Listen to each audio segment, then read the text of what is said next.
Momento de ir a nuestra próxima invitada. Qué lindo recibirla porque ella no viene nunca. Parece que no me quiere a mí. No tiene buena onda conmigo. Nada, anda muy ocupada. Que ella, hace rato que no la veo por aquí, pero la veo en todos los actos. Me la cruzo por todos lados. Muy activa, muy activa. ¿Eh? Me encanta tenerte acá hoy, Ingrid Jeter, diputada nacional. ¿Cómo andas? Muchísimas gracias por la invitación. Muchas gracias. Yo prácticamente te puedo tutear porque tenemos ahí la misma edad los dos. Sí, Yo soy un poquito conocemos. más mayor. No sé, no creo, me parece no, que no. ahí, no, yo estoy ahí, dos más arriba estoy. Porque estuve googleando, yo quería saber, ¿viste? Un poco más. Nos conocemos de tantos años. Sí, así es. Y nos tenemos tanto respeto. Sobre todo el respeto por tu trabajo político. ¿Cuántos años ya en la política, Ingrid? Y, a ver, yo la verdad empecé a hacer política no partidaria en la secundaria. Ajá. En primer año empecé a militar en el centro de estudiantes, no partidariamente, porque hicimos una alianza, me acuerdo, que se llamaba EDA, Estudiantes Democráticos Argentinos, que no respondía a ningún partido. Muy bien. Y hacía hasta quinto año. Y después sí, cuando empecé la facultad en Córdoba, empecé a militar en la UCD Córdoba, era en su momento. La UCD, pero mirá vos. Córdoba, y en Córdoba era un partido más importante que en el resto del país, digamos. Exacto. Bueno, Córdoba, viste que siempre va a contramano del resto del país sí, con el tema político. tiene como una cuestión... Bueno, es como un país aparte, digo yo siempre. Sí, tal cual. Así que 30 años más o menos. Mirá, yo empecé en el 90 a trabajar aquí, justamente en este mismo lugar. Y yo me acuerdo en la década del 90 vos ya eras una política fuerte. O por lo menos hacías ruido ya. Sí, en el 97 fuimos electa intendente. Y ahí, a partir de ahí fue otra tu vida. Tal cual. ¿Qué cosas cambiaron, Ingrid, desde esa década del 90? ¿Qué cambió para una mujer en la política cuando hoy en un 2023 hay paridad de género, por ejemplo? Cambió muchísimo en términos positivos para la mujer. Ajá. En ese aspecto...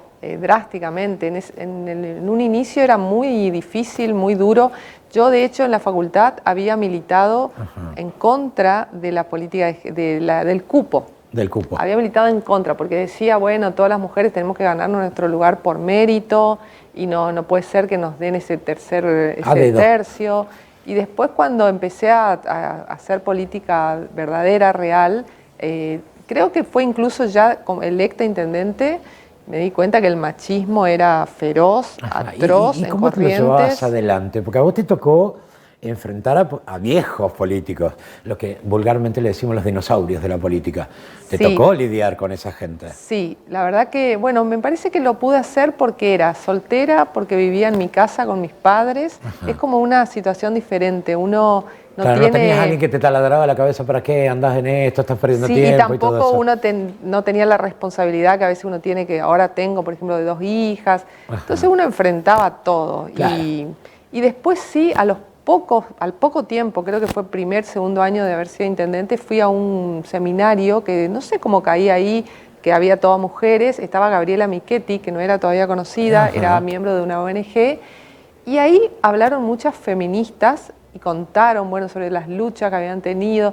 Me sentí tan identificada que dije, a partir de hoy pido disculpas, ajá, a todas las mujeres que no las supe reconocer desde 1910, que vienen luchando por los derechos de las mujeres, y me pongo yo también en la fila de luchar por el cupo, después por la paridad, por ahora la violencia, que todavía es un flagelo, me parece tremendo lo que está pasando, sobre todo en el Chaco ahora, pero no se ha solucionado. Sí, en términos de política, hoy es mucho más fácil para una mujer, ajá, entrar, llegar a un cargo, estar en un cargo electivo, hay muchas más mujeres. Estaría faltando que encabecen las listas, ¿no? Porque es como que todavía óptimo. El segundo lugar.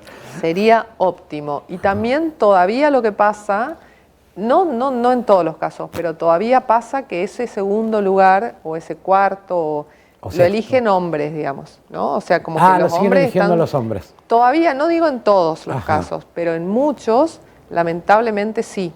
De hecho, hubieron situaciones puntuales donde personalmente me sentí mal o luché contra eso, porque la decisión estaba en la mesa de cuatro hombres diciendo quién ponía el nombre de la mujer, digamos. Claro, entonces, claro, eso todavía no se logró, pero hay avances, hay muchas mujeres que ahora con este tema hay en muchos partidos políticos que tuvieron el problema que no tenían mujeres. También, es cierto. No tenían figuras femeninas para poner en las listas. Sí, y con la paridad también se dio un caso en algunos lugares, ajá, que por ahí había 2 mujeres buenas, pero bueno, como hay paridad, tiene que ser una mujer y un hombre, digamos, ¿no? Ahora, y eso va a ir pasando. ¿Y qué pasa con los cargos ejecutivos? Que todavía se nota eso, ¿no? En todos lados. Esto no es una cosa de Corrientes, ¿no? Se nota que la mayoría son hombres siempre. Sí, todavía hay mucho machismo en ese sentido, o todavía estamos... ¿Pero por qué eso? ¿La política argentina fue creada para hombres únicamente? No, porque hay una cultura que viene de muchos años en el mundo en general, pero a ver, cuando yo hacía política se hacía tan difícil los primeros años, por ejemplo, las reuniones, todas se hacían de noche, con un asado de por medio. Un vinito. Un vino de por... Tal cual. Si uno tenía una familia, no podía hacerlo, porque Claro. los horarios no daban. Hoy eso fue cambiando, digamos. Pero, y es difícil por los roles, es difícil porque uno se tiene que plantar, a veces todavía la mujer está mal visto. Está mal visto en la mujer cuando es ambiciosa, y en cambio en un hombre es como un atributo. Claro. Son cosas que hay que cambiar culturalmente. Yo veo, igual te digo, Felo, en mis hijas, yo tengo 2 hijas mujeres de 18 y 15 años, es asombroso el cambio. El cambio. Con el Mira, que viene tocaste en la un tema puntual, porque estamos hablando un poco de... Ella vino a hablarme de otra cosa, pero yo le entré por ese lado porque me encanta hablar, es una mujer con la que podés hablar absolutamente de todo. Hablamos un poco de la paridad de género porque fue la vedette de estas últimas elecciones provinciales, pero también el voto joven.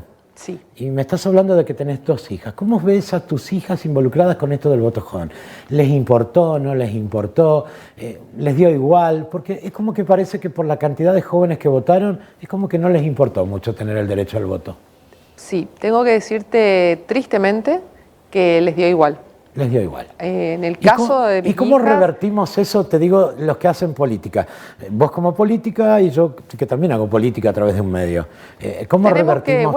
¿Cómo hacemos que los chicos crean en la política de Argentina? mejorando la política, haciendo el esfuerzo pero por... está difícil eso. Sí, pero esa es una obligación. ¿Se porque puede mejorar en un sistema tan corrupto como el que tenemos? En un país donde sí, parece que todos los que estuvieron saquearon. Hay que dejar de... O sea, hay que luchar para que deje de ser un sistema corrupto y que la gente, los jóvenes, vean en la política algo positivo. Justo cuando vos me preguntabas cómo avanzó, yo te decía, en términos de avance de la mujer, avanzamos. Ahora, en lo que es la política, hubo un retroceso, porque si uno mira desde el inicio de la democracia a hoy, en resultados, hay más pobreza, hay, digamos, menos expectativas. La Argentina en sí, la gente está triste porque ve como una situación, los jóvenes todos se quieren ir. Es un fracaso de la política, de la dirigencia en general. Oportunidades laborales. Eso es lo más importante. Y Aquí eso todos los días nos escribe alguien que está buscando trabajo. Sí.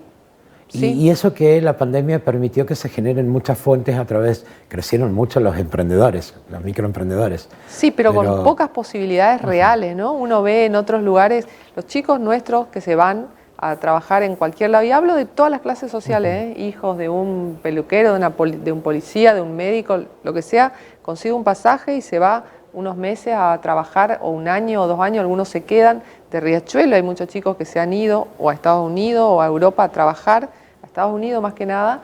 ¿Y por qué les atrae a ellos? Porque lo que ganan les vale, digamos, claro, la plata sirve. que ganan sirve. Vos sabés que yo decía que cuando yo era chico, viste que era común, tu papá cobraba y te daba 10 pesos para que vos ahorres, y guardabas en la latita o en el chanchito, antes se usaba mucho, Sí. Y 3, 4, 5, 10 años después vos rompías ese chanchito y esa plata valía. Hoy, si vos guardás 1.000 pesos, hoy, dentro de una semana, ese 1.000 pesos ya no tiene el mismo valor. Eso es lo más grave, me parece a mí, lo que degrada todo. A ver, ¿y cómo revertimos esta situación en la economía? Digo, vos sos diputada nacional, ¿qué está faltando? ¿Faltan leyes? ¿Qué está faltando para revertir? Falta conducta de un líder que diga, bueno, acá no vamos a gastar más de lo que se recauda y vamos a reducir el gasto, sobre todo desde el Estado. Bueno, el gasto público es un tema escandaloso. Fíjate, desde el 2003 a la fecha, en el 2003 el 23% del PBI era lo que absorbía el Estado, hoy es el 54%, o sea, se duplicó y casi más, un poquito ahí el doble, y el Estado, ¿en qué mejoró? En nada. En nada. O sea, no te da al contrario. Yo iba a una escuela pública, mi hija se va a una escuela privada. Eso fue un retroceso total. Sí. Digamos, antes todos íbamos a escuela pública, primaria, secundaria, ahí nos reuníamos todos. Ahora el que puede le pone una escuela privada para que zafar un poco, para que tengan todo el día clase. Para garantizar que tengan clase. Tal cual. Y después la parte de médica, digamos, o de salud, todo, la seguridad. Hay gente que paga acá en la ciudad, sobre todo, se paga una seguridad en la cuadra. Bueno, todo es como que se va, el Estado cada vez te presta menos servicio y sin embargo se lleva más plata. No es tan difícil, para mí no es tan difícil. Yo siempre insisto, a nosotros nos tocó administrar un municipio muy chiquito, pero que lo hicimos más pujante, digamos, con más solvencia, siendo justos, cobrando a todos, porque antes muy pocos pagaban, cobrando menos, pero a todos, eso ya es un orden, y después prestando el servicio y no robando. Es como sencillo, digamos, no robar y no dilapidar, no gastar en gasto político, gasto espurio.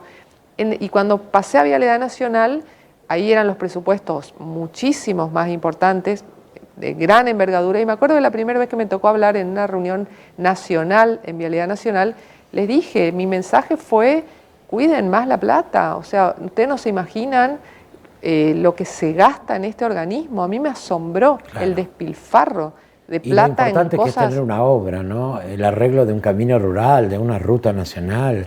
Sí. Tenemos una autovía abandonada. Abandonada. Bueno, ahí me parece que es ineficiencia. Vos tuviste muchos años detrás de eso, al igual que tu hermano y un montón de gente. Nosotros con la autovía, para mí, yo soy franca, para mí era un gran orgullo porque nosotros llegamos, había estado anunciada muchas veces, no encontramos nada, encontramos a una consultora que se le había convocado, nunca se le había pagado, los convocamos, le dijimos pónganse a hacer el proyecto, le vamos a pagar, fuimos pagándole, terminaron el proyecto, se licitó la obra, empezó la obra, bueno, y hoy llevan 3 años y medio detenida la obra ahora totalmente parada. Yo siempre decía, cuando me preguntaban, bueno, estoy contenta porque sigue, pero ahora que esté parada me parece...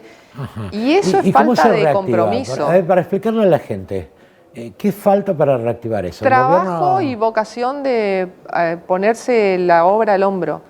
Todas las obras, y te digo porque nosotros tuvimos obras en Misiones, en Formosa, en Chaco, en Entre Ríos, todas las obras, todos los días surge un problema.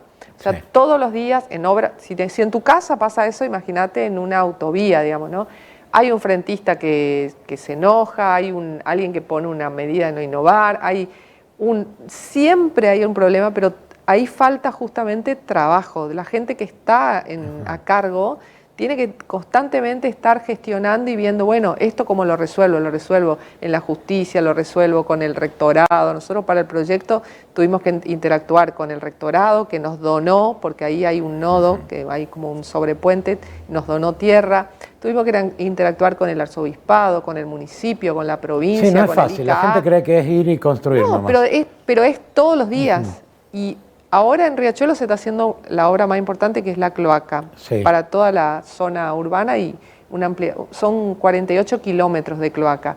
Yo le veo a Martín constantemente, todos los días, la gente se enoja porque le rompen la calle, tiene que estar con la empresa necesita que se solucione un problema dominial donde va a poner una bomba.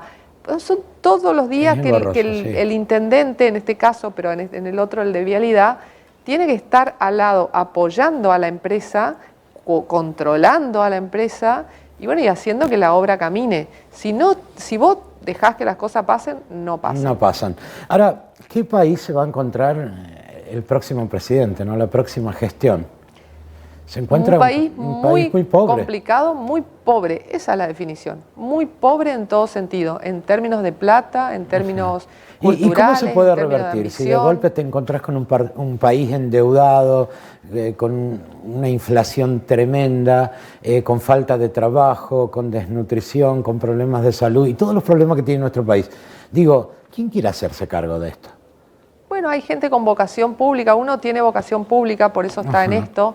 Y que con liderazgo, con ejemplaridad, para mí la ejemplaridad, eso? Sí. ¿Existe? Sí, ¿Hay posibilidades?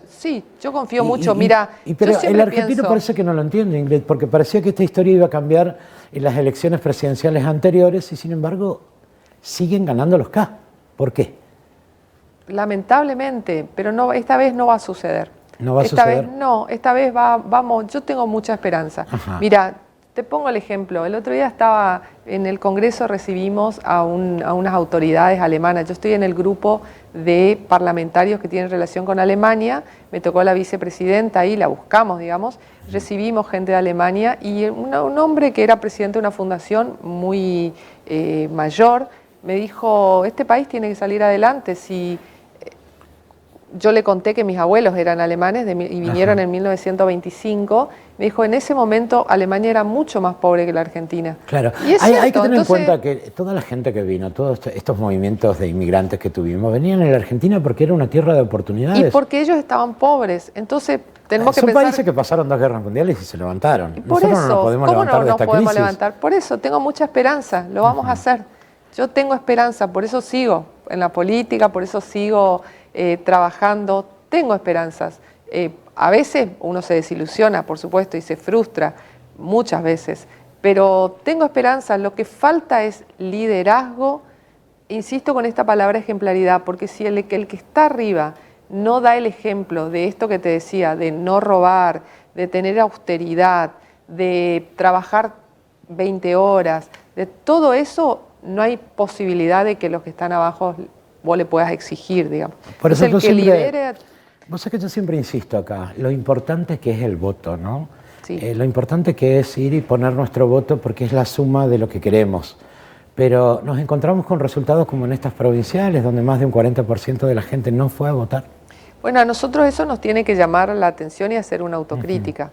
Yo creo que ahí lo que no tenemos que culparle a la gente, sino decir, bueno, ¿qué estamos haciendo mal? Quizás lo que estamos haciendo mal acá, para mí, es el sistema electoral. Ese sistema agobia ya, cansa. Sí. O sea, ¿a quién le gusta? Eso, cuando hablabas del voto joven, mi hija me reclamó, me dijo, mamá, no puede ser que votemos con boleta de blanco y negro, de papel. Hacemos cualquier cosa con el teléfono. Exacto, podemos hacer voto electrónico. No, voto Que se intentó en electrónico, algún una momento, boleta pero no. única. En el Congreso votamos boleta única y no pasó el Bueno, Senado. a mí me pasó que me gusta el primer y segundo candidato y al resto no los conozco. Claro, exacto. Entonces Y vos podés yo digo, tener le que estoy tener... dando el voto a gente que no conozco, digo. Sí, y siempre yo cuento, esto que es muy repetido, pero siempre no me canso de contar. Vemos que hay países que le va mejor, pero también esa es un poco la causa quizás más importante del sistema electoral. Yo tuve la oportunidad de viajar cuando tuve un año, viví en Estados Unidos cuando tenía 18 años y le acompañé a votar a la familia donde vivía, a la madre. No me voy a olvidar nunca, el sistema electoral, te estoy hablando de los años 89. Sí. Era una máquina como de gaseosa, como exactamente como la que vos elegís, la Coca, las Pepsi, las... Que no me tires marcas. Bueno, perdón. Cuando uno elige la gaseosa, estaba la carita del candidato a diputado y el nombre y los botones levantados, todos los republicanos, todos los demócratas, y uno apretaba 1, 2, ¿a quién le votabas? ¿A quién le votaba? Y me acuerdo que la mamá... ¿Por qué eso no llega a la Argentina? Bueno, Porque porque no le conviene a la clase política, no a la conviene. estructura. Ahora, pero tenemos que ir por eso. Ajá, no quiero dejar por alto porque se vienen elecciones importantes y me parece que hay una cuestión que es fundamental, que es qué se va a hacer en la economía, que es lo que le interesa a todo el mundo. Todos queremos saber, la inflación va a bajar, es posible que se baje, vamos a ganar más, va a valer nuestra plata. ¿Qué va a pasar con eso, Ingrid? Porque hasta ahora no escuchamos propuestas económicas convincentes para el bolsillo de la gente. Para mí sí, si uno presenta un presupuesto equilibrado para el 2024, que eso tiene que hacer el nuevo presidente, en diciembre se tiene que aprobar un nuevo presupuesto equilibrado, y al decir equilibrado no digo aumentando impuestos, sino lo que decíamos antes, bajando todos los gastos que no valen la pena. La inflación en, no sé, 4, 5, 6 meses tiene que bajar a cero, porque... Si vos no gastás más, la inflación es puramente, y es una avivada, eso también la gente tiene que entender, es una avivada, la inflación es la corporación o la dirigencia, es una forma de sacarte plata indirectamente, Lo que pagamos sin de decirte. impuestos en este país Y el es impuesto único. más grande es la inflación, y afecta al que menos tiene, justamente porque, a ver, el que menos tiene del total de su capital, que puede tener una casita que no es de él, ponele, que alquila o está viviendo, no tiene auto, tiene una bicicleta y cobra una changa, la plata representa capaz el 50% de lo que tiene a principio de mes. Una persona que tiene mucho dinero tiene casa, auto, campo, lancha, no sé, la plata es lo menos. Entonces, el valor que pierde, el capital más grande pierde, el cada vez más pobre, ese es el que pierde en la inflación. Por eso la inflación es tan grave y además porque no conocemos los precios y no hay competencia. Hoy si vos te vas a comprar algo, decís compro, total, sé que mañana va a ser más caro. En cambio, si hay estabilidad, hay competencia, vos te vas a un negocio, te dicen 13, el otro te dice 10, te va donde está 10, o sea, siempre vas ganando, digamos, en ese sentido y los márgenes se van achicando. Entonces, para mí la inflación es fundamental y hay que insistir en que es una gran avivada del Estado para, ¿qué hace? ¿Quiere seguir gastando? Emite. Y bueno, al haber más plata, el valor pero a la vez eso hay que devolverlo en algún momento. Hay que recuperar eso. Y sí. Y una inversión, si no la recuperas, no es inversión, es un mal gasto. Y otra cosa muy importante que vos decías cuando hablábamos del empleo, no se genera empleo si no hay inversión. Y no hay inversión cuando no crees en el país. Bueno, a ver, aquí en Corrientes hay una idea maravillosa que es generar empleo, los parques industriales, que es algo que parece que pasa desapercibido, pero a mí me parece una idea genial del actual gobierno. Vos recorres mucho la provincia y el cambio que hay cuando llegas a una localidad y ves un parque industrial, decís, wow, qué ganas de venir a vivir acá.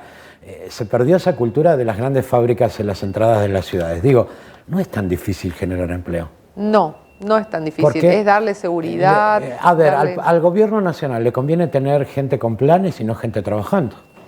Bueno, da esa sensación. Da la sensación, y da la sensación real, sí. O le conviene tener más gente pobre que dependa, y entonces cuando votan dependen, digamos. Pero bueno, eso espero que podamos superar, porque hoy ya la gente aún con planes se da cuenta que en el plan no le alcanza.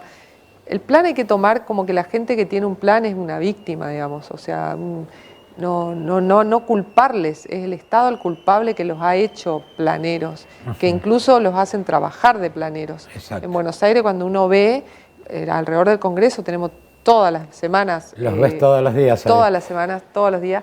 Y te das cuenta que la gente está ahí por obligación, te das cuenta, o sea, no hay ni una duda. Entonces pensaron, y fíjate el hijo que se cría pensando que ese es el trabajo de la mamá o del papá, estar cortando la calle, digamos. Ojalá que cambie toda esta situación por el bien de nuestra democracia y por el bien del bolsillo de los argentinos. Sí, por el bien de nuestros sucesores, de nuestros hijos y de todos, ¿no? Es que ahí está el tema, ¿no? Sería lindo que tus hijas te digan en las próximas elecciones, mamá, acompáñanos a votar. Sí. Y no que tengas que o estar que les guste empujando. La política. Sí, bueno, el gusto de la política, viste, va y viene, pero el solo hecho de decir qué importante que es nuestro voto. Totalmente. No le estamos dando el valor a nuestro voto. Estamos tirando nuestros votos. Y lamentablemente después nos quejamos que la plata no nos alcanza, pero somos nosotros los que elegimos el destino del país. Sí. Ingrid, no quise hablar de internas, ni de nada, ni de candidaturas, porque a la gente ya le aburre esos temas. Son temas netamente del sector político. Yo sé que a veces se mueren por contar, hicimos alianza con este, estrategia con aquel. No, la gente sabe que quiere propuestas. Y muchas propuestas gracias. creíbles. Sí. Así que no quise entrar en ese tema, pero me encantaría hablar de política contigo cuando ya esté todo definido. ¿Cómo no? Para ¿Cómo ver... no? Decirle a la gente, mira, acá hay una propuesta, es válida y la gente es la que decide si le gusta o no le gusta esa propuesta. Perfecto. Es mi manera de hacer política. Excelente. Para mí los medios tienen mucha relevancia en esto de la política, porque son los que los cuando nos transmisores. dejan expresarnos libremente. Tal cual. Porque cuando hay que responder a una pauta es complicado también. Sí. Yo agradezco a mí, toda la vida me han dejado expresarme libremente. Es cuando uno lo importante. hace con respeto, es válido. Es válido. Gracias por tu visita. Muchas y vení gracias más seguido. ¿Cómo no? ¿Cómo no? A la gente le hace muy bien saber dónde están nuestros legisladores nacionales, le hace muy bien saber que pusieron un voto en alguien que estamos acostumbrados a que desaparecen. Sí. Bueno, en ese sentido ha sido muy activa. Marcaste presencia siempre. Gracias. Gracias por la visita. Gracias. Y saludo a tu hermano, Martín. Que bueno, muy bien. Está haciendo una obra increíble. Sí, ahí muy trabajador. En Riachuelo. Yo nunca me voy a olvidar, una vez le dije Martín, no, Martín, me quedó grabado, ¿viste? Por el resto. Gracias, Ingrid, lindo tenerte por aquí.